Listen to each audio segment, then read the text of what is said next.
episode number 49. Let's get rolling. So Colin Matei, I known Colin for quite a few years too. He's got a really interesting story. I'll let him tell it, but it's pretty fascinating. So I figured he'd be a good person to have in the podcast. And he doesn't come from the lawn care world, really. It doesn't really come from any other service that we've done before. So Colin owns Clean Air Heating and Cooling out of Bellingham, Washington. So he's heat and air guy. So you're our very first heat and air guy and the very first person driving down the road. So welcome to the show. Thank you so much for having me. I appreciate the invite. Of course. So you're just cruising down the road. Yes, sir. So how's it going out there? So yeah, it's wonderful. Fall has set in, and just like lawn care, HVAC is very seasonal, at least in our part of the world here in the Pacific Northwest. And we have some peaks in the summer, June, July, August. Right now in September, we are in between seasons. And so the heating season is going to start here probably. It's going to ramp up. As it gets colder, it's going to ramp up. And then close to the holidays, Thanksgiving, Christmas, all these holidays, usually there's some urgency for people to have their heat working. And so, yeah, we are just kind of flowing with the season, and it's fun. That's cool. So, well, you know, we met through Service Autopilot. I think every time that we've actually been in person together, your wife's been pregnant. So, kind of tell us your background, how you got in the industry, how you got into lawn care, and how you switched back to HVAC. Kind of walk us through all of it. It's a pretty neat story. Yeah. So I basically was in the automotive industry there for a while, and I think as it declined with the rest of the economy back in the late 2000s, I sort of lost faith in the industry. I didn't know that it wasn't isolated to the automotive industry. So my dad said, hey, go get a trade. So I looked at the Bellingham Technical College and just looked at different trades. My mom was a nurse, so I thought maybe I like something in the medical field. So I just checked out all the different things and tried to think, you know, as a young 20-year-old, like what would I want to do for a long time? And I also looked at the trades, the electrical trade, plumbing, construction, auto mechanic, things like that, and just nothing really stuck out to me as interesting enough. And one of my friends, who's a musician, you know, and I kind of had a relationship with him, he went through this program and is like, hey, try HVAC. And I had no idea what it was.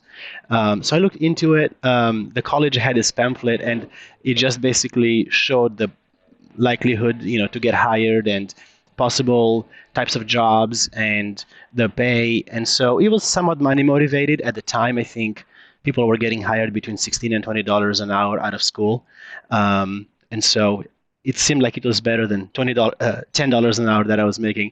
And so it was slightly money motivating, but it was also interesting as a trade. I mean, we work with piping, with electrical, with refrigerant, with all kinds of cool stuff.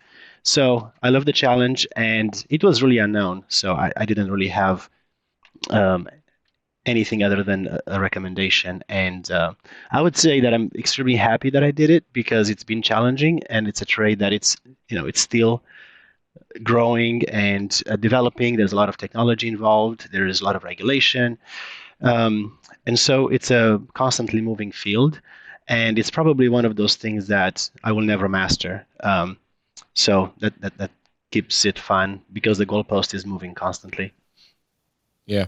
So then how did you start in the lawn care world? Where does that come into play?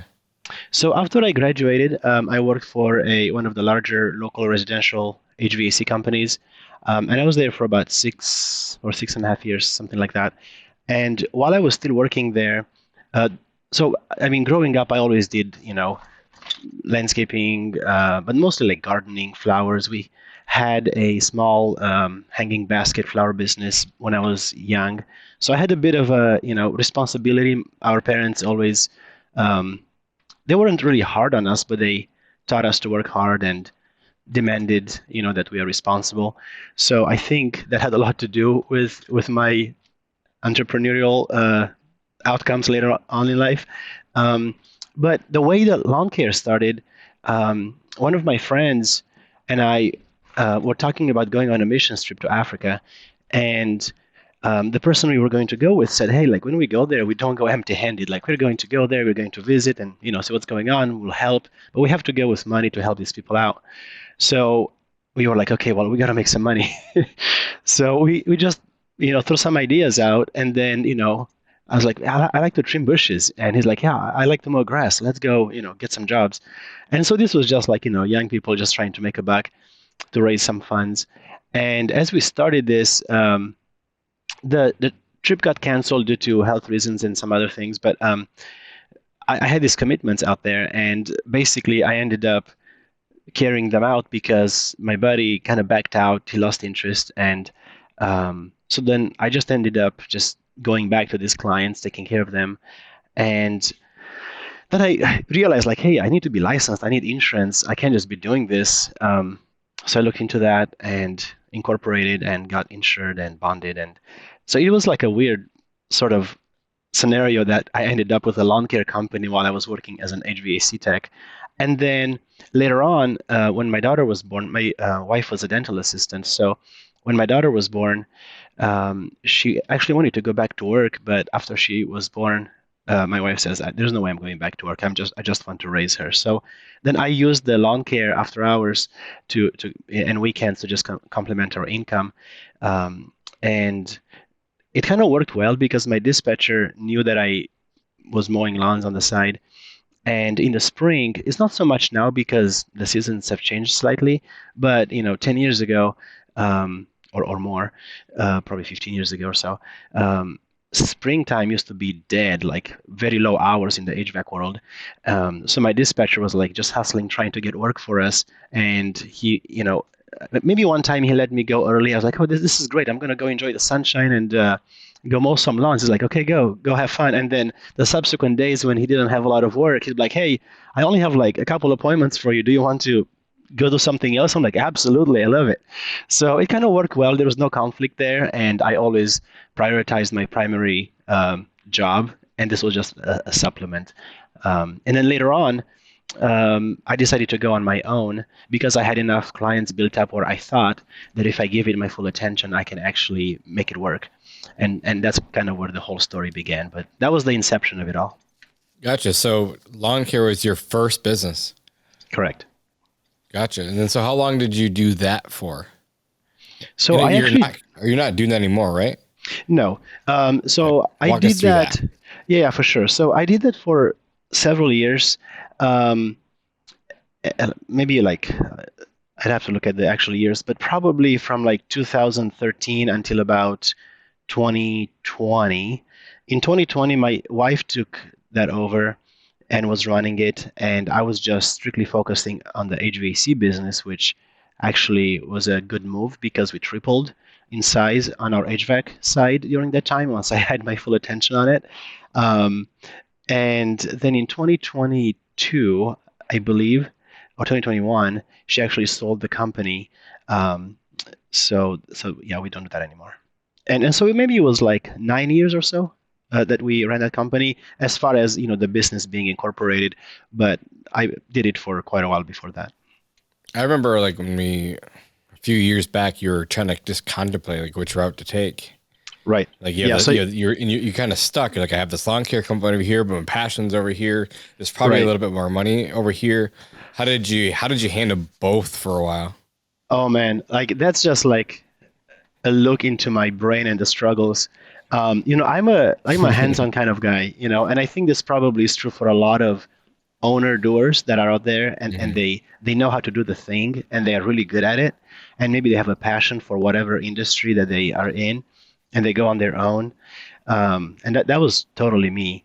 And I had no idea what ownership meant, what being a leader meant. I had no idea what financials meant. Like, I had no idea. I was just a really good, HVAC tech. I was a really good, lawnmower, bush trimmer, landscaper, and I thought that somehow entitled me and qualified me to be a business owner and run my own business. So very untrue. So basically, I struggled for quite a few years, and because it's seasonal, at first I thought it's a good thing because in the summer grass grows here. It's the Pacific Northwest. They call it the evergreen state. Grass is just growing like crazy. And usually our area for HVAC historically hasn't been big on air conditioners. Most people here have heaters. So things would get slow in the spring and summer for HVAC. And so I would just go mow lawns. And then things would pick up in the HVAC world, a lot of emergencies and things like that. And then I would go and start doing heaters and service calls. And so because of that, I thought it was a good thing. But I was stuck. Like I was barely making a living. It was very I remember painful. that. Yeah. Yeah. So, and I think I got advice from, some of you guys. Jonathan Potashnik was one of them, and Jason Nunemacher and others. Um, but I never really thought that they understood how the two businesses complement each other. And again, I was just stuck in my own thinking and thinking too small. And that's what happens. You just get stuck and you waste a lot of years struggling when you could just accept a new way of thinking it and doing um, and just go for it. So definitely a huge learning curve for me. But um, Jonathan recommended the book, that 80-20 principle or 20-80 principle, whatever that's called. And so as soon as I actually started listening to that book, I understood the power of being, I think he recommended the book Focus. So I actually understood that my thinking wasn't correct. And I think also Danielle, my wife, encouraged me to make the move and just focus on one thing. And I think during COVID, at some point, the HVAC business got deemed essential in Washington State, so we could get back to work a little bit quicker. And so it was just like a number of things. But I think by that point, I had already committed to just focusing on HVAC. And so that was basically like a turning point for me. At the same time, we also hired a videographer. We started to market a little bit more. I started to train daily, write my goals down. So there are a lot of things that I did in my own personal life to put myself in a position where I could be what the marketplace demanded out of me to be successful. And so I think just a lot of things came together during that time. And that's how I just let go of the lawn care and focused on HVAC. And we just kind of grew from there. Yeah, for sure. Was that hard to make that choice? Like just to finally rip off the Band-Aid and go? It was hard for sure. I think it was hard just dragging through all of those years, of not committing and being uncertain. Like the uncertainty is the biggest thing. And I'm a person that will make very quick decisions if I'm certain, but very slow to make decisions if I'm uncertain. So that was harder. But after the fact, it felt really good. And I had clarity, and I just looked back and I'm like, man, I just wasted all of these years. And that as I learned more and more and put myself, in the middle of the game as far as the HVAC world and just focusing on the things that I had to do, things started popping out and things started clicking into place. And just my training, my commitment, my focus, doing the same thing every day for a long time, you just get better at it versus being distracted. And it was just a really good thing for us. Yeah. So, I mean, starting a company, no matter what industry, and it's tough. So kind of walk us through that. How did you just get started? I know you probably learned a lot through Academy, right? And you got to apply a lot of those same principles that you learned from marketing and sales and all that to your new company. Where did you start day one? So the answer is kind of a split answer because of the two companies, right? During that inception phase, I started with a lawn care company. And I told you the beginning of how I started was just doing a thing on the side, incorporating, getting legal, getting insurance, all those things. And then when I started my HVAC company, it was just like a repeat or an add-on of all of the paperwork, all the legalities. But the things that started to come into place were the trainings, joining Academy, doing things, with other business owners like you and others that were just so willing to share because they understood where I was at the time. And then just continuing to grow from there. And I think I heard someone say this, and it clicked with me. I can't remember who the author was, but one of the things they said they regretted was that they did not ask more questions, or they didn't listen more when they were younger or earlier in their career, and they didn't put themselves out there to receive information from others who are farther ahead. And that's what I was doing because I had a bit of pride. I didn't want to admit I didn't know what I was doing. And as I was discovering that I don't know what I'm doing, um, I felt embarrassed that I'm out here winging this and that I have no idea what I'm doing as a business owner. And um, but at some point, I realized that I can't do it on my own. Obviously, we need our team. We need great people on the team. I need to grow as an individual, as a leader, as a person in my private life and my business life, which are very connected. They are kind of the same life. Um, and and just accept advice and be willing to accept new information and let go of things that don't serve me anymore. I can give you an example. There was a person who was in the tree service, and he he made a recommendation of an author, and I don't even remember who the person was. And I was just like, yeah, yeah, yeah, okay, you know. And I was just not even humble enough to accept that advice, you know. And today, where would I be if I actually had that piece of information? So I think a big thing for me was just understanding that I have to learn, I have to grow, and I have to be surrounded by people who are going through the same things or have gone through them and they have been successful, and I just have to learn from them. Yeah, for sure. So then how do you like go about just acquiring your first client in the HVAC world? Like, did you upsell your lawn care customers? Like, was that what you kind of did there, or was it totally separate? I thought about doing that, but it almost seemed like the demographic was not always the same, or it almost seems like homeowners don't look the same at a service technician as they do to a lawn care technician, if that makes sense. Like, and maybe it's just like an inaccurate observation, but it seemed like if I was mowing their lawn and I said, "Oh, by the way, I could help you with your annual service, or if this thing ever goes out, just give me a call," because I'll also have this other company. Like, it seemed like there was no credibility, um, and so that didn't really work well for me. Yeah, absolutely, I couldn't agree more. But at times, it worked really well, and at times people were like, "Man, you do all that, great. What else can you help me with? Like, can you do this? Can you do this?" Like, so with certain individuals, it worked, but that was not like a strategy. Yeah, Although right. I thought it would be a strategy, but it wasn't a strategy. I think we did some Valpak advertising. I think we did a lot of door knocking. We just put cards in people's doors. We would just tell people, this is what I do. Let me know if I can help you or if you know anyone. So a lot of word of mouth. Um, and then eventually we started doing some ads. But at first, I don't remember how we got our first customer, to be honest with you. I think just telling people, hey, this is what I do. Let me know if you know someone or if you need some help. I really can't remember how we got the first or the second or first 10 clients, to be honest. Yeah. So HVAC, is that a lot of one-time stuff, or have you created a model where it's more reoccurring revenue? So in the HVAC world, there's a lot of different models out there. Obviously, most people will call you for a one-time, either an installation of a new AC or a heat pump or a furnace or something like that, a boiler, or to service one of those pieces of equipment, or to repair them if they have an emergency. A few clients will request annual maintenance, or they just call you when they remember, or annually, or whatever. Some people rarely call, but there just has to be a process, of educating the homeowner.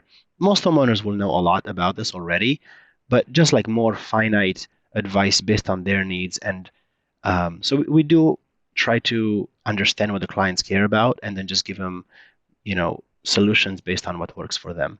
And it's just like with anything, all people don't care about the same thing. So as a company, we have to be very focused with what we offer, but we are also able to cater to most clients, who need annual maintenance and things like that. But we basically try to not make it a one-time service by having repeat clients. And this is actually a mutually beneficial thing, because if people don't maintain their equipment, it actually will break and it can cost them more money down the road. But for us to go back at a lower cost on an annual or semi-annual basis, yeah, it's a little bit of money, covers a little bit of the cost, but long term, actually, it'll be better for them because it will save them money, save them an emergency, and the discomfort of dealing with something like that, or even potentially in our area, pipes freezing, like a total nightmare for their home.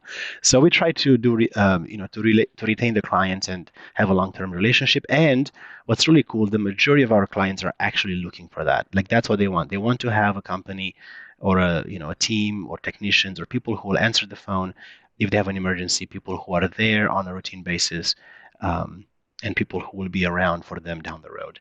And so it's a really good fit for our company and the type of homeowners we're looking for, and for them as well, because we exist in the marketplace to serve that need. How do you guys handle the emergency calls? You're 24 hours a day. So do you have a call center? Are you on call? Do you guys rotate calls? What does that look like? All of the above, yes. So basically, we have 3 dispatchers, and they rotate 1 week at a time, and they answer calls 24/7. And that's huge because a lot of companies in our area advertise that, but it's sort of a hit and miss, and it's a bit, subjective to the individuals if they really want to take the calls or go out. But our dispatchers always take the calls, and a lot of homeowners like that because, if we close at 5, or people leave the building at 5, but we're still 24/7. People get home from work at 5:30 or 6 o'clock, and that's when they discover that their furnace doesn't work, for example. So they just love being able to talk to a person rather than leave a message or just like feel desperate for the next 12 hours till tomorrow. And so that works really well. And then the technicians, including myself, we rotate 1 week at a time as well. So we are the guys that go out and actually fix these things. And we just have a system in place where we don't miss birthday parties and private events and things like that. We just have to stay within a reasonable distance of Bellingham, and so then we can pretty much respond in our entire marketplace within anywhere from 20 minutes to 1 hour or something like that. So that seems to work well for most customers, and they're really genuinely surprised. Like they're like, really, like you guys are the only ones who even answer the phone or would even come out.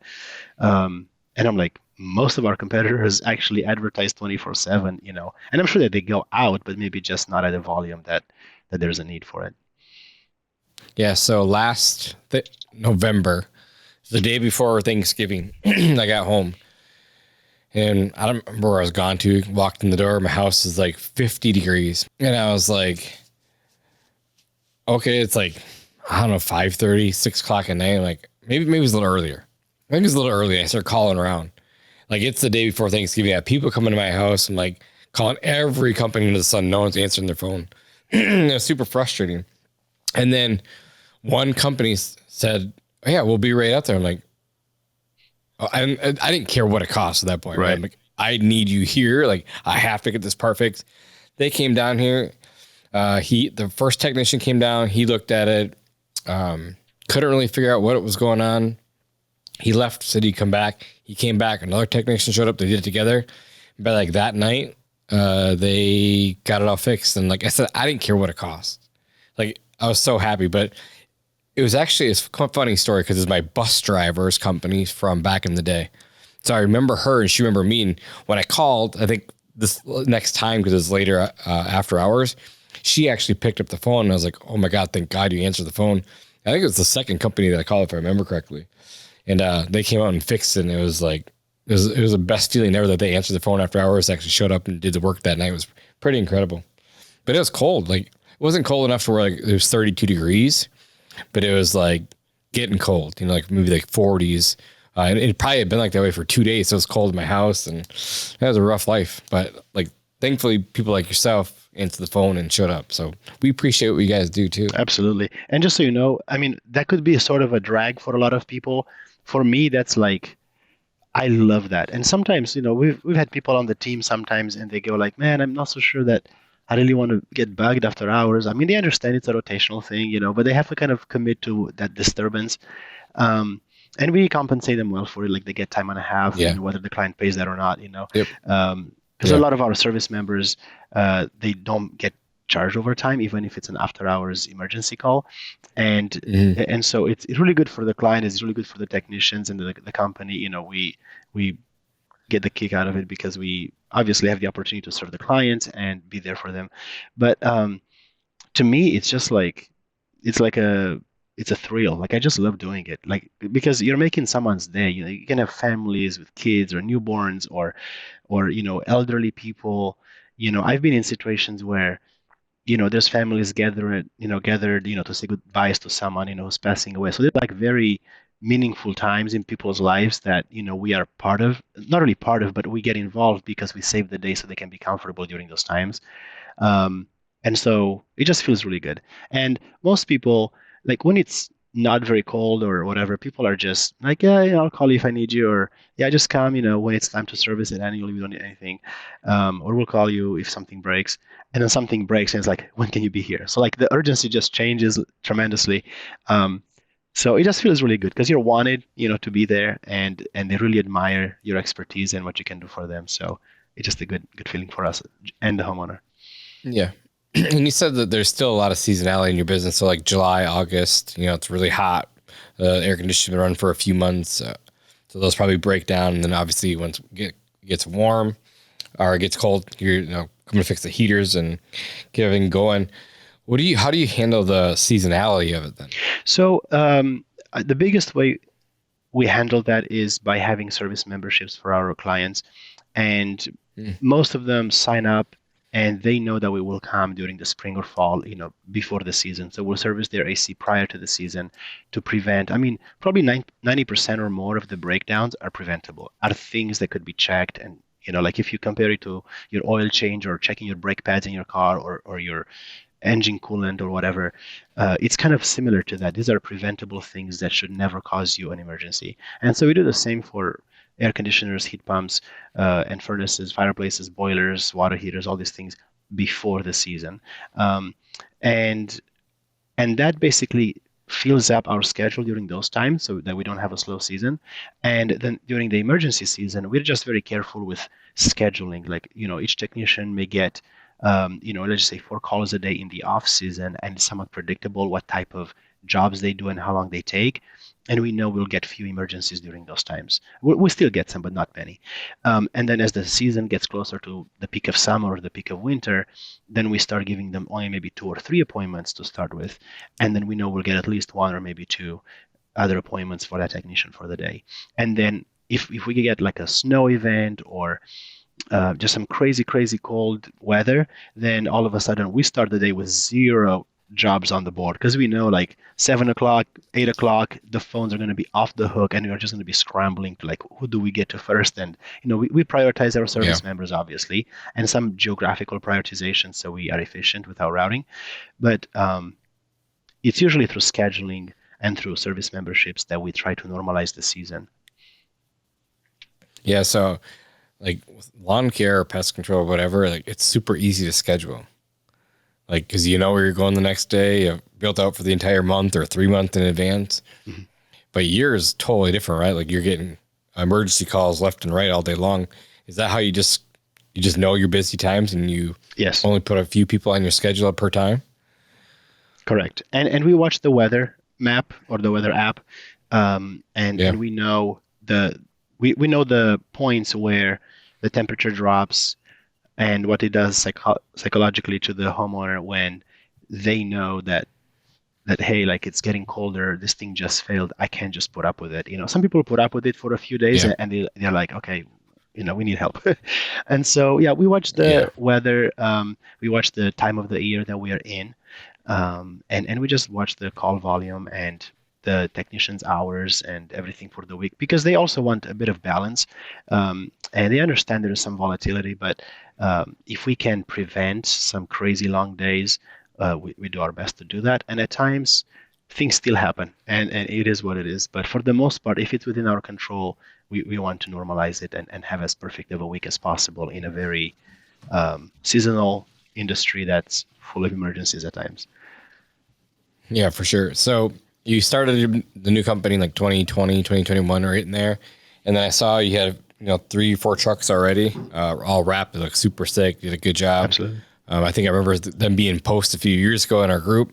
How did you scale so fast, getting a few technicians already trained up? And yeah, good question. So I think that just something to clarify, once I went on my own back in 2016, I believe, I actually started doing a little bit of HVAC work here and there. Like I think I got like a new construction contract and a builder asked me to do a job. Like it was very minimal at the beginning, and then it just kind of built up. I bought a small company, and that came with like a handful of clients.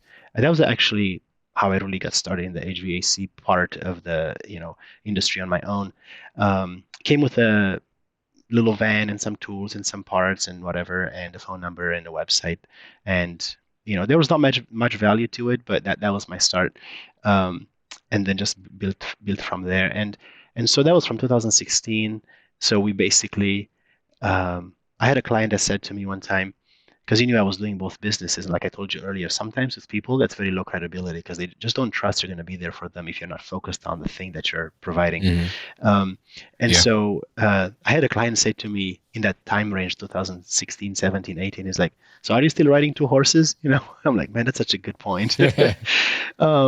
So I was riding two horses for about 4 years, and then in 2020, things kind of blew up. And it feels good. Like every time, we'd get an extra van or get another technician or dispatcher or person added to the team or a comfort advisor, it always felt good and it always feels like a celebration. But the thing with business, it's always evolving and it's like you never finish building the business. Like you're either growing or you're maybe stagnating for a short time, but you're declining. And so it's either up or down. There's like no real in between for a long period of time. And so it's always just doing the next thing. And I don't feel like I've graduated by any means. Like I feel like I'm just started. And so I think I attribute the growth to just implementing things that I've learned and, trying to do the best that I can to maximize, our outcome. Yeah, for sure. What was like the final straw that made you decide to sell the lawn care company? So by the time we sold the company, that was mostly Danielle. My wife was kind of running it at that point, and that was mostly up to her. Like I was so out of that company. I mean, clients were still asking for me, and sometimes I'd reach out and help with advice or helping here and there. But she was handling most of it. We had a really good technician that was doing a lot of the work, and things were being handled quite well. So I was more like supporting them here and there. So by the time she decided to sell it, there was no decision on my part. It was just like, yeah, go for it, and she did all the work. I think she listed it. She found the buyer and I was not involved at all. I mean, these people, ended up actually mowing our property. They still do actually. And they do the trimming and everything. So yeah, like it was a no-brainer to me, for me at that point. How much has your life changed since you, or even Danielle too, since you sold the mowing company? It was a huge relief because, we've got 3 little kids. And so that's our priority, obviously, to be parents. Yep. and to bring them up. And there was a lot of sacrifice in our personal lives to be able to make these businesses run. So just having one less business to operate definitely brought a little bit of freedom, but not really much freedom, just more like mental and emotional, or like more energy, because you would not switch roles or switch between 2 trades all the time, or switch between this CRM and that CRM, or between this crew and that crew, or this client and that client. Like it's more like we're speaking the same language all day long, and we're solving the same types of problems all day long, and we are speaking the same lingo. So it's more like clarity and just like laser focus in one area, and that's kind of the biggest change for us. Yeah, right. Did she jump over and start helping you in the new company, the heat and air company? Absolutely, yes. It did help a lot, and she actually did that even before. But then obviously her time was freed up even more, and she was able to focus even more, support the office girls, and it's been really good. That's awesome. I know you have to go soon, but what would you give one piece of advice for an entrepreneur that just maybe has a business that they're struggling with and they want to start a new one? What kind of advice would you give them around that? So just to clarify, are you saying someone who already has a business and is thinking about starting a second business? Yeah. Like right in the position that you were running that company for a few years and it was kind of dragging you down. You weren't very happy. Mm-hmm. You weren't making much money per se, but you had a passion to go do something else, right? For sure. A lot of people get stuck there. Absolutely. Yeah. I think and it took you a few years, but then what would you do different going back? Yeah. I think that The biggest thing is, the more focused you are, the more outcome or the more successful that business will be, and the better off for you, for your team, for your clients. So that's like the biggest thing. The other thing that I would say, which is kind of contradictory, would be that if you do learn business and financials and marketing and sales and leadership and systems and processes and everything that goes into any business, any trade for the most part, if you understand business really well, it's so much easier to do it better the second time. It's kind of like getting to live your life all over again. It's like, yeah, I'd make some things differently. So starting a second business would give you that opportunity to do things a lot better, be a bit quicker at it, and scale a little bit faster. But at the same time, you just have to realize your capacity and what you want in life and have very clear goals about your own personal goals, your own financial goals, and the career goals, and make sure that everything is in line with where you want to get. Because just having two businesses or more, just to have them, for the sake of, whether that's your ego or whatever reason, or the dream that maybe you make more money that way, like that alone is not a motive for me to do two businesses. I'd rather just put all eggs in one basket and be really good at it and be very successful, be profitable, and just provide a good workplace for my team and good service for my customers, have a good name, and then that's what I would do. But I think if I did a second business right now, definitely I would have more knowledge and I would be a bit more systematic. I would plan it out better and I would execute better. Yeah, all great information. Like, 'cause I did that same thing for a while. I had two different companies and finally pulled the cord on the other one and went all in on pest control. And one of the best decisions I ever made. Exactly. And again, I can repeat what you just said. Like, we focus on one thing, like you just get really good at it. It's easier to scale. You take all the information that you learned in business one, you apply it to business two, you scale so fast. Right. And what you did is actually amazing. Like, and I've seen your growth too, Jonas. And that was part of the reason why I had the courage to do this, because I've seen you and others who have done the same thing. They understood where they need to channel all of their efforts, and they've done it, and it worked really well. Jeff Goss was another one, and obviously Jonathan was another one, and a few others, right? Who have done similar things. I'm like, okay, there's something to this. Like, I've got to let go of my thinking. I've just got to follow people that actually know what they're doing and have seen the success. We try. Yeah, exactly. Yeah, for sure. Yeah, so you are definitely an inspiration, and you've proven that works, that way. So definitely agree with you on that. Cool. I appreciate it. I know you have to run. You said, I think you're probably 3 minutes late to your appointment already. Oh yeah, for sure. Yeah. I really appreciate the opportunity. Yeah. We just have a candidate showing up here in a few minutes. So. Okay. Well, I'll let you get going. Thanks for your time. Yeah. I appreciate you. Thanks for your friendship. And I look forward to seeing you guys soon. Awesome. Thank you so much for the opportunity and good talking to you guys. All right. Yep. See you guys. Yeah, bye.